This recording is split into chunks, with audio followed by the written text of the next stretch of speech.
Welcome to the Content Podcast, Conversations with Silicon Valley's Creatives. I'm Daniel Garcia, your host and the cultivator of Content Magazine, published by SV Creates. This episode of the Content Magazine Podcast is brought to you by Bonfire, a Silicon Valley digital agency building elevated websites for ambitious brands. Find out more about Bonfire at bonfire.com. Hello. Today we talk with Danny Thien Le.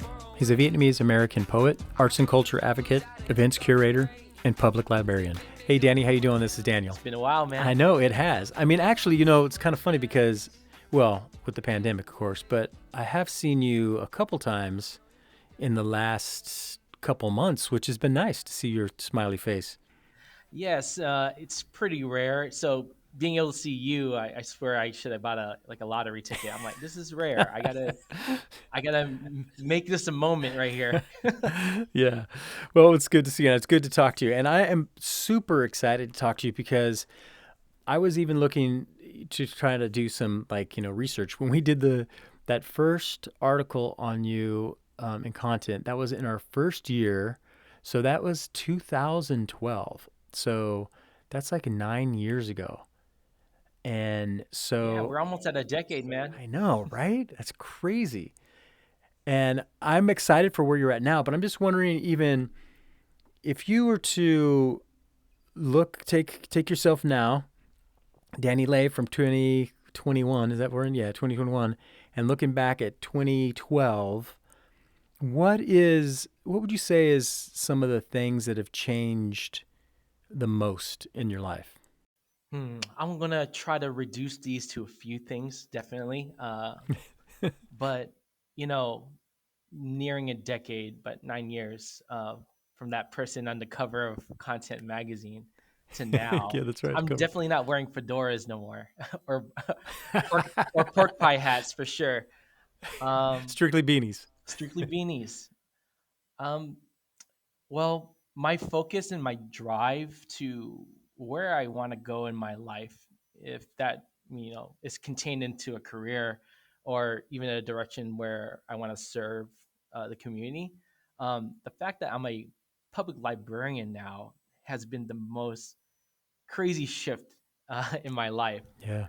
From Yeah.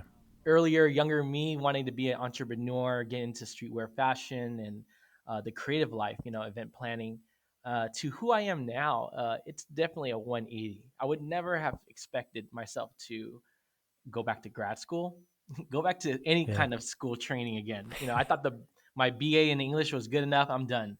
But having friends see how my life in that 9 year span, where I wasn't really happy with my trajectory, tried doing startup tech work, tried with various companies with friends, some successes, many failures, and just to where I'm at now. I was grateful to friends who just saw my talent, asked me what I wanted to do, which is simply serve people, keep myself engaged in literacy and the love of reading. And they said, "Hey, look, why don't you become a librarian?"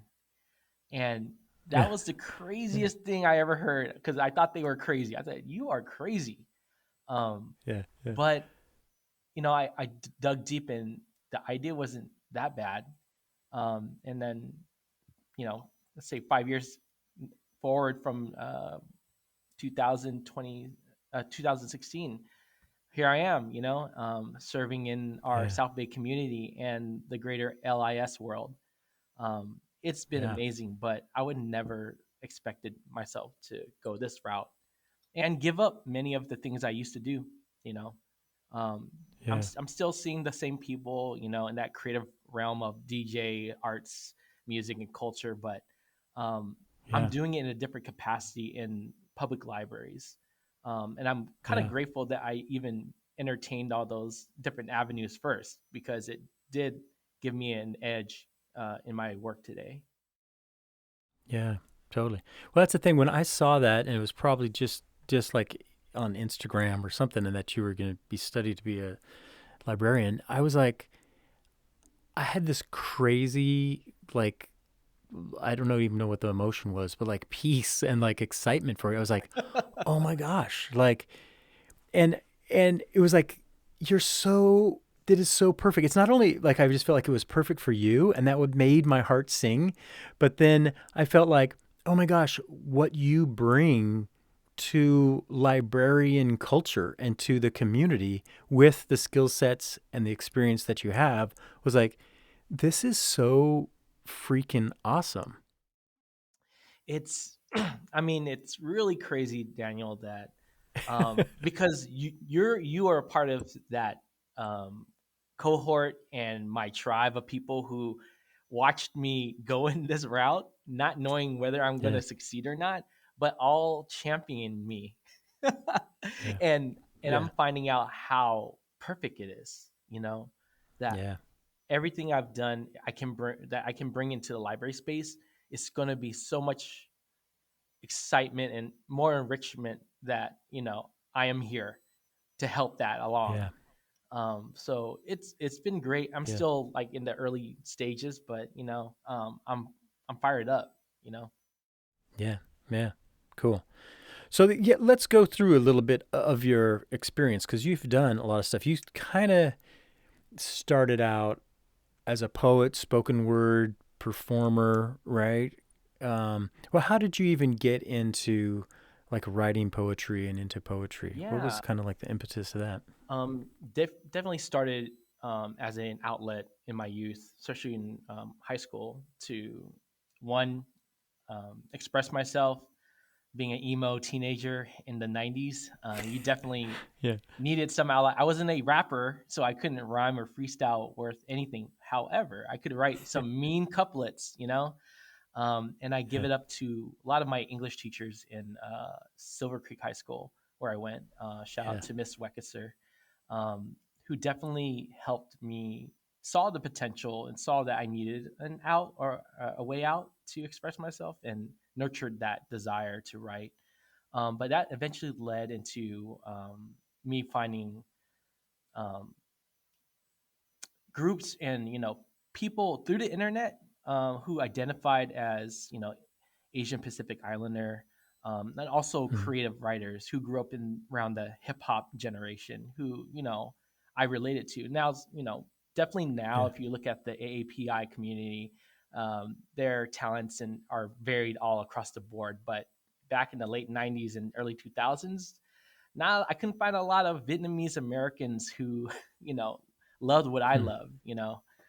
It wasn't as yeah, open minded, but yeah, gratefully by jumping on the internet and finding communities that related to me and that felt my work, I was able to book shows across the United States at colleges yeah, and nonprofits, meet people, from Seattle, Detroit, New York, Texas, all across the board, and build my yeah, network who I'm still connected to this day, that yeah, support my work as a librarian, but remember me as a poet. And I'm still a poet, but yeah, I have different yeah. loves and avenues these days. How often do you write these days and write poetry and stuff? Well, if it's for a performance for an organization, and I did something not long ago, I'll definitely write something new. But for Mm-hmm. myself, I write quite often, maybe once or twice a week when I'm feeling inspired. Um, Yeah, it definitely is less than uh, what I used to write and perform and publish for myself. But I just had a talk with my mentor here at the library, and she said, if you think you are a writer, you're always a writer. So I was like, yeah, hmm, I'm a writer. yeah, I'm not going to change that. yeah. Well, that's the thing, and life ebbs and flows with like attention and responsibilities and stuff. And I didn't even know for me, like I stopped doing photography for over 10 years, and I would Hmm. even say, I would tell people like, well, yeah, I'm retired, but I'm still the best photographer, which was just kind of a joke. But now, like now I'm doing photography all the time, and like I'm loving it. And I think by not doing it you know for 10 years, kind of like made me appreciate it and bring kind of like a new focus to it. So yeah, Yeah, you you never know could how you could you much. could have fooled me, man. If you told me you took a hiatus, I would never believed you because the output you bring is amazing. Well, you're kind. You're kind. Yeah. So then, okay, and then so tell me. So then you're doing the poetry thing, turn around, and then now the Southeast Beast. What was that? Your creation? Was that kind of like your? Was it? What? Tell me about that. Yeah, so if you dig around, people would find Southeast Beast associated with my name or my moniker Dan Diggity. I've always been interested in how people brand. Yeah. The first college experience I got out of high school was going to the Academy of Arts. I didn't know what I really wanted to do in my life, so I went to the Academy of Arts. But of course, I followed a friend who went there, so I didn't really have any inkling of wanting to be an artist. But I went there, and I took advertising as a major. Mm-hmm. Didn't learn too much during that first year, but I learned enough that with advertising, it's about copy, graphic association, how you sell things, right? And that always Yeah. stuck with me because of also my interest in branding and streetwear fashion, Yeah. So I said, let me try something, and so Southeast Beast is a something I always put as a tag before hashtags and any other kind of monikers come into play later in social media life. But it was something I tossed into my work, my self-published chapbooks of poetry, Yeah. and it's something that I talk about in terms of being a Southeast Asian beast, meaning representing strongly about who you are and what you identify with, but Yeah. doing it in a way that it's different from what anybody have ever seen before. And for me, I've never seen too many Vietnamese American people who are like me, so Yeah. I just wanted to represent in that strong way. Luckily, shout out to Sam Rodriguez, amazing illustrator and graphic designer. He made Yeah. one of my early logos, and I hold on to those files like gold to this day because I don't Yeah. know if Yeah. I can Yeah. afford them again. But yeah, Right. I spent a Yeah. lot of money on that personal identity. I did turn it into product, Yeah. and I was excited about that. But I learned that um, when create branding, I'm good as an idea person, but don't tell me to turn into the sell point of sale person because Yeah. I'll Sure. move Yeah. on to the next one. But Right. being a Southeast beast is it's morphed and changed over the years, but it's still about representing who I am, and that's Yeah. also a message for everybody to do so as well. Yeah. Yeah. That's awesome. Well, and then it's always been relevant as far as like Vietnamese people, and community, being present and having a voice and stuff like that. But what would you say has been your experience, kind of like living, kind of like with two cultures or even more cultures, kind of like colliding? What's been your experience in the U.S., San Jose? Yeah, As Daniel. I mean, I was born in Oklahoma, yeah, 1981. that's right. My parents were refugees that came to America. My dad was able to get my mom over here. He fought in the Yeah. South Vietnamese army.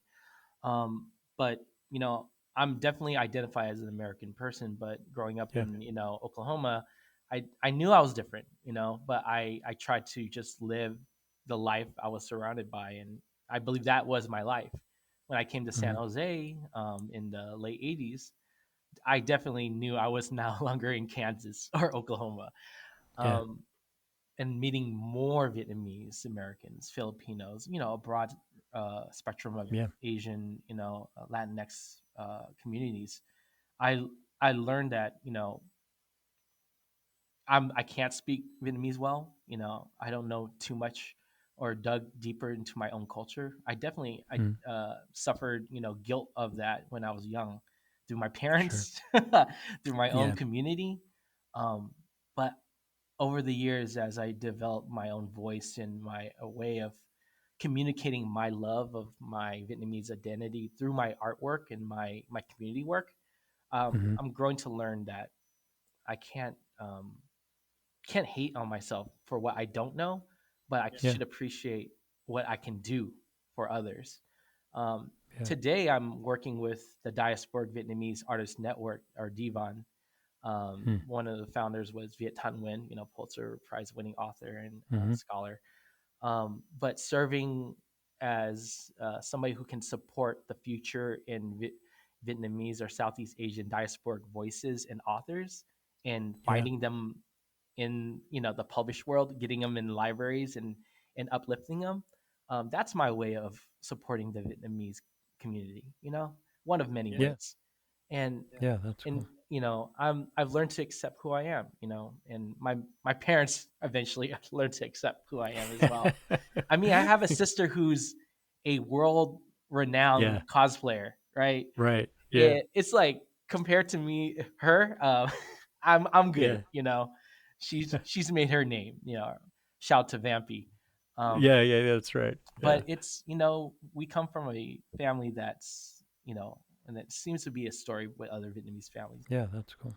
Yeah. So now out the library. Okay. So you're with the Santa Clara City Library, Correct. and um, what's kind of like some of the things that you're doing? Because I've seen you doing these talks, and it seems like I feel like you're bringing like a really cool vibe. So, but I guess I want to hear what's kind of like, what do you see even as your job, your role, your mission, and what do you see for the future as you're in that space now? Yeah. I mean, I definitely, when I finally decided to, all right, I'm gonna go all the way in this librarian life, Yeah. right?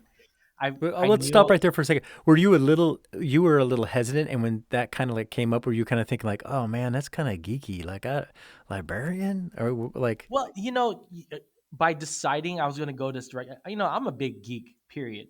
But I knew if I was gonna leave doing events, streetwear yeah, fashion, working with, that kind of fast and late night life, I have yeah, to be 100% sure this is what I want. yeah, um, and I did a lot of internships with other library systems, unpaid. I yeah, definitely had to make sure I loved this, and yeah, yeah, cool, luckily I did, and they gave me yeah, opportunities. Shout out to San Jose Public Library for giving me my first opportunities in programming. They yeah, gave me the chance to, at the time, program some hip hop history months for them, yeah, and I pulled from my network, produced some events and talks, and then I thought, yo, I can do this in the library.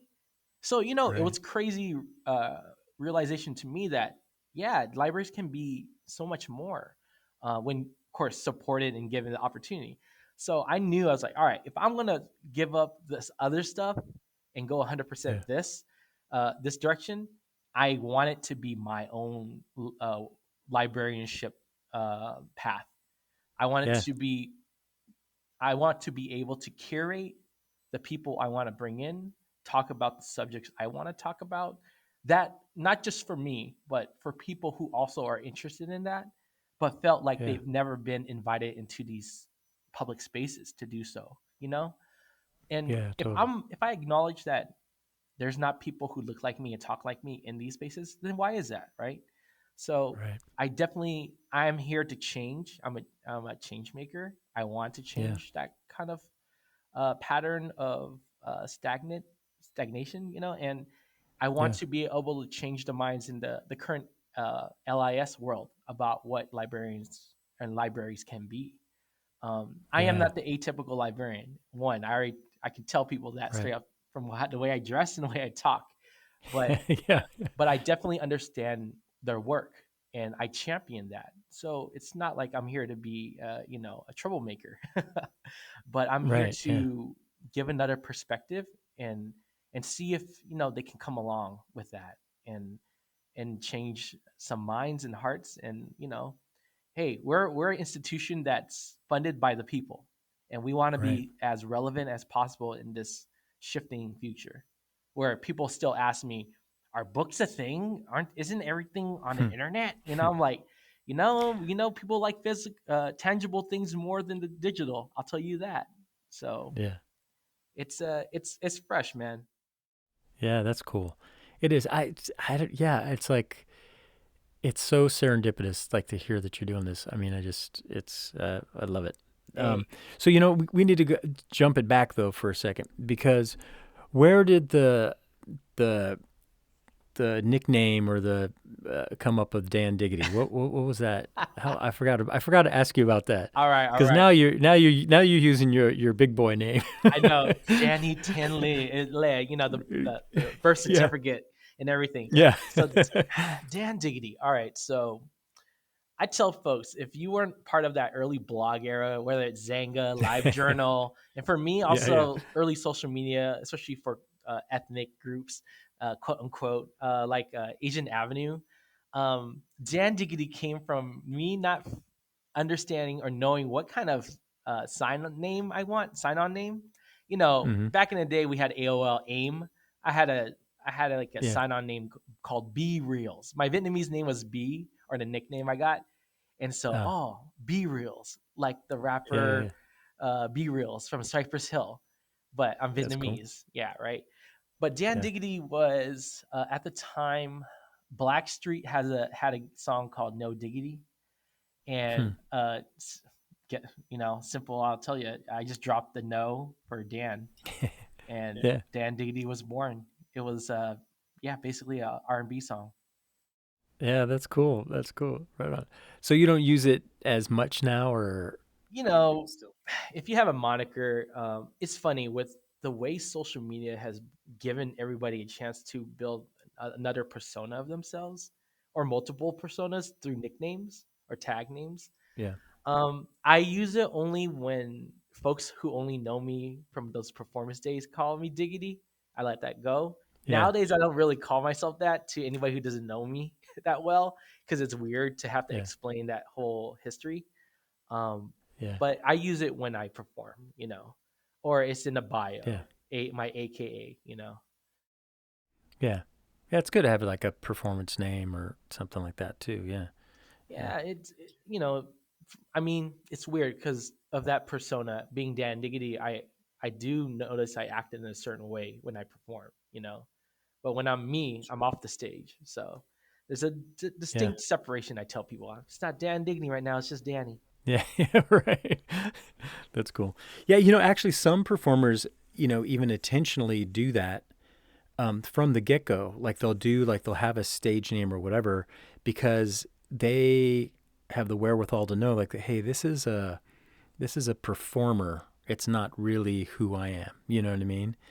Even though of course, it reflects who you are, but it's still different. I'm sure, like when you get on stage to perform, there's a part of you that like becomes something else, right? In a way, it's not the same you who's sitting around, reading a book or something like that, right? No, no, definitely, you're very much right, and I think it comes to when you're performing, like an actor or anybody who has to embody different voices, different Yeah, people and emotions.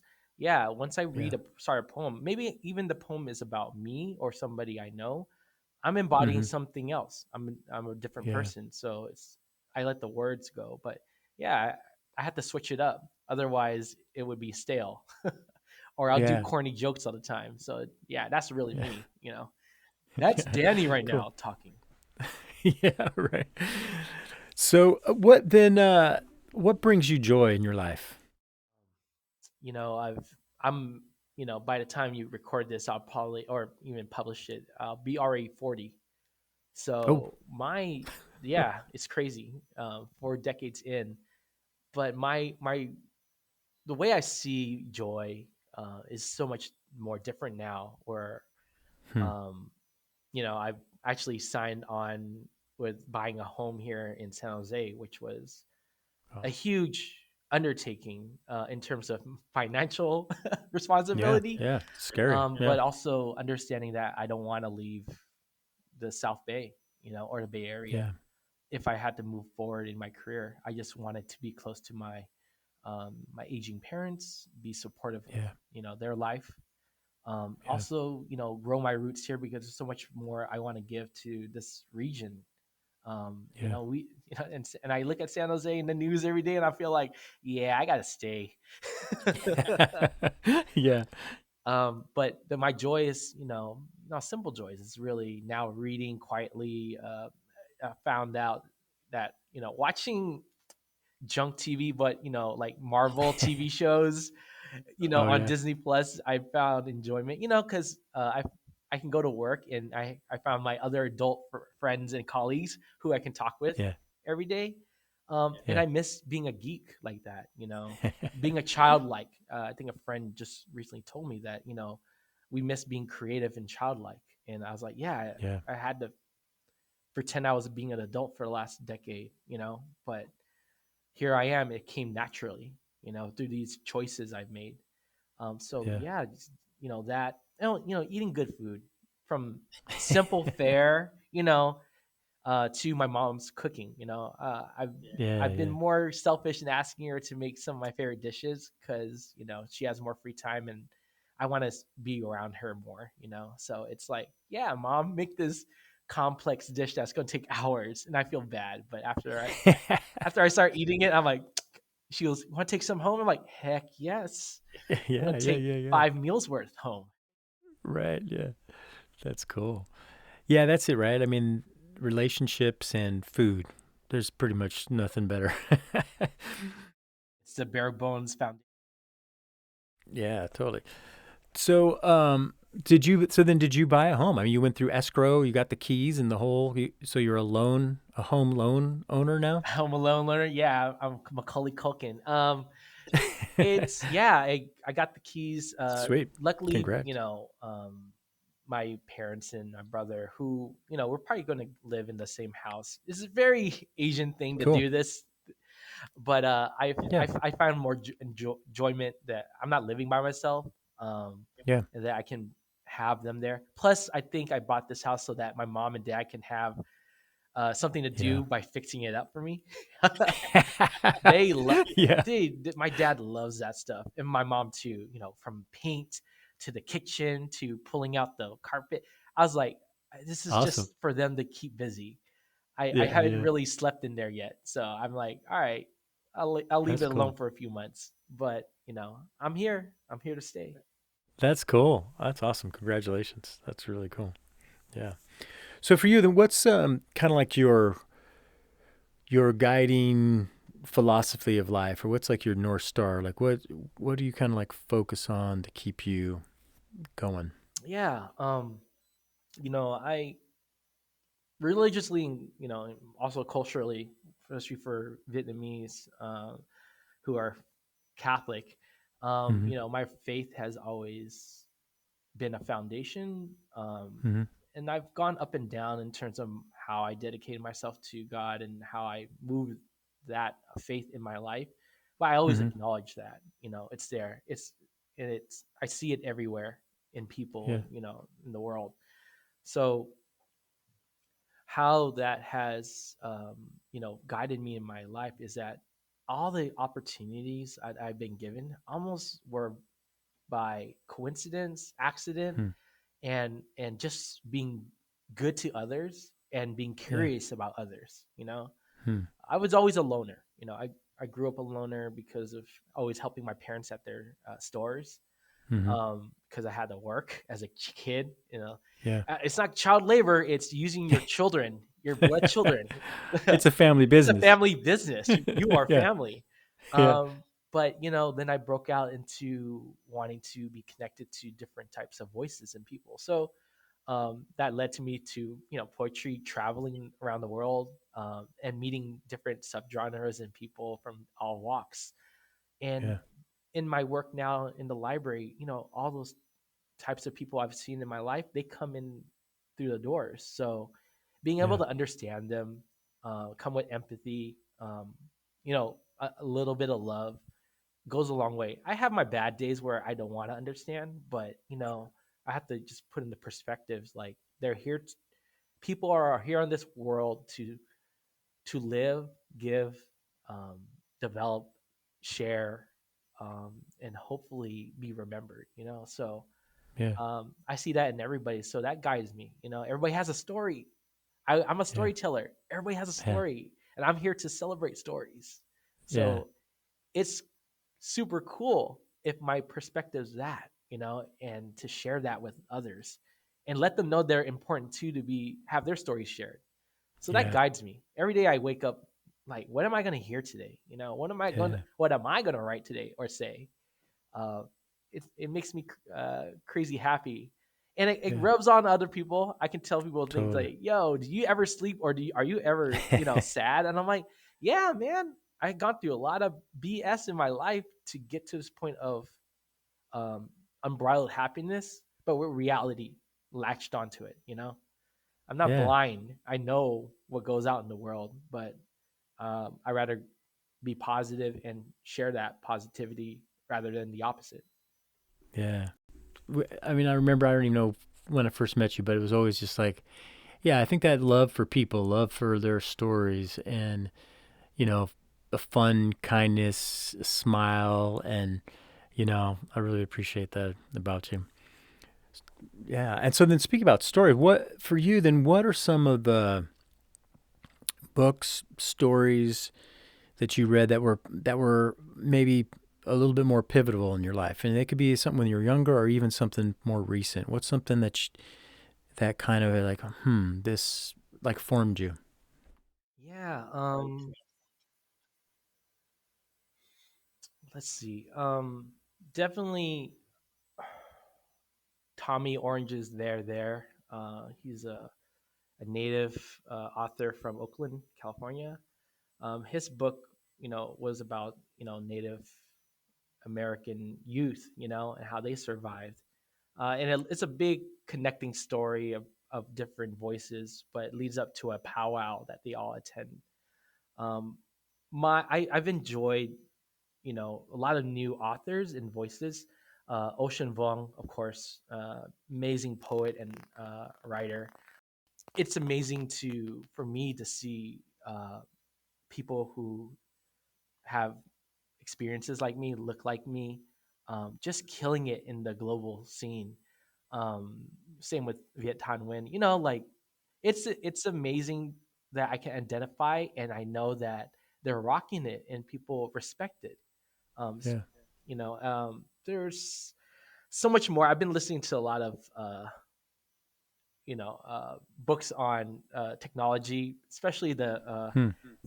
kind of the drama with Facebook and Google, and Oh yeah. I'm Yeah. into nonfiction in that kind of track. So it's my junk book reading, So I like the gossip, but I read a lot of things, especially graphic novels as well. There's a ton. I can't really name one right now, but I try to keep my influences and what I enjoy varied. I mean, I'm lucky to be in a library, so I Yeah. can pick up anything. That's right. It's like these are all mine in a way. Yeah. Yeah. Yeah. So I feel Yeah. like, They're all everybody's. yeah, to be at my to be read pile is crazy. So I feel overwhelmed. Bottom line, I feel overwhelmed. I don't know where to start. Sometimes I feel I need to hurry up. But I've learned, Oh yeah. and my kind of tip for people out there who feel like they don't know where to start with reading, just pick up one thing and read that and go from there. Yeah. Yeah. Cool.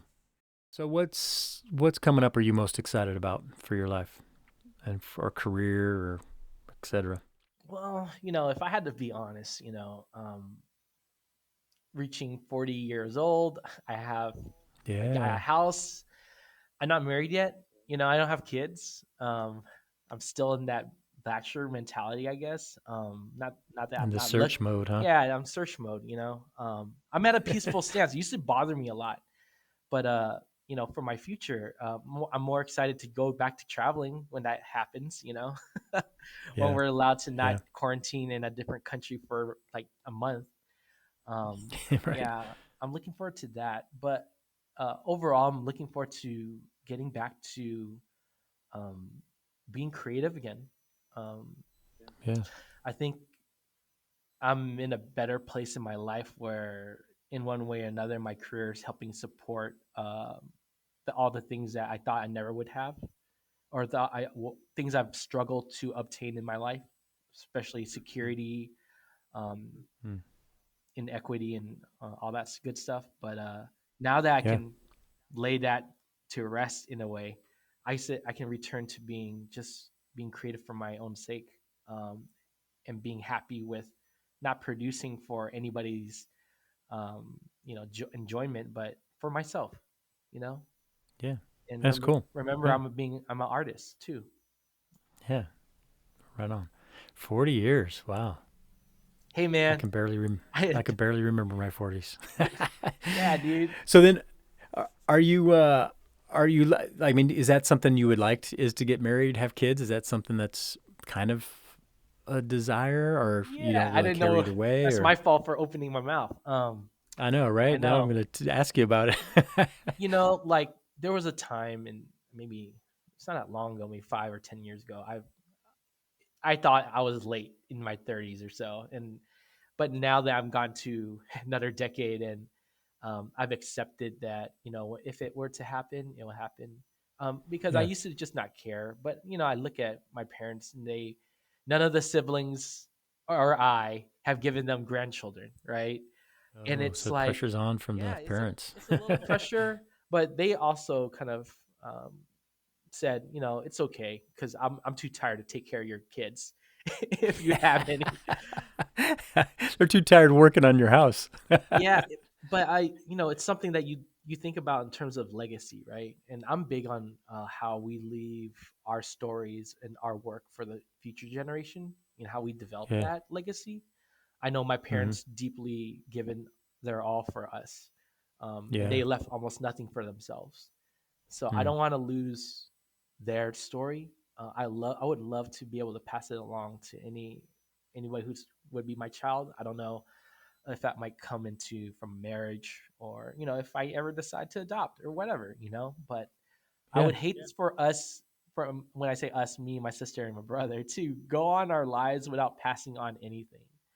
But I Yeah. given myself Hmm. a contingency plan if I don't have kids. There might be a foundation I set up for the future generations of me, whether that be Yeah. female, male, or whatever, that I can give to them, and that they understand that they're supported, whether it's the arts or whatever I do. The Dan Diggity Foundation. Yeah, the little plaque. It'll be in small font. Yeah. That's cool. Well, thank you. I really appreciate you taking time, and I appreciate what you do in the community. I mean, even, like I've said, just like with you working at the library and what you're doing to bring in new voices in the library, but even what you do just at large in the community. I mean, like if it's at a show, the way that you greet people, the way that you bring people in, the way that you welcome people, the way you go support people when they're doing things. I just really appreciate you, and I thank you. I'm thankful that I can call you my friend and that I see you around town. I'm the same way, brother. It's Right on. ever since you took a photo of me on the rooftop. I don't know where we're at. That was my house way back in the day. Yeah. Dang. I just knew that I'm gonna be friends with this guy for a while. He takes good photos of me. That was fun. That was fun. It was nice to meeting you back then. Yeah. Cool. All righty. Well, thank you for your time. Thank you for what you're doing. And I look forward to seeing you around. I'm sure I'm going to bump into you sometime soon. I hope so. Yeah, well, we know Yeah. that for sure, but hopefully in Yeah. better standing is where the world's at right now. Yeah. Totally. All right, man. Well, thank you. And we'll talk to you later. Take care, Daniel. Peace. To find out more about Danny, follow him on his Instagram at Dan Diggity. Thank you for listening to the Content Magazine podcast. Follow us on social media at Content Mag. Visit our website to become a member and help us to continue to tell the stories of the local creatives. This episode's music is 408 by Jack Pavlina. Find out more about Jack on his Instagram at Jack Pavlina Music.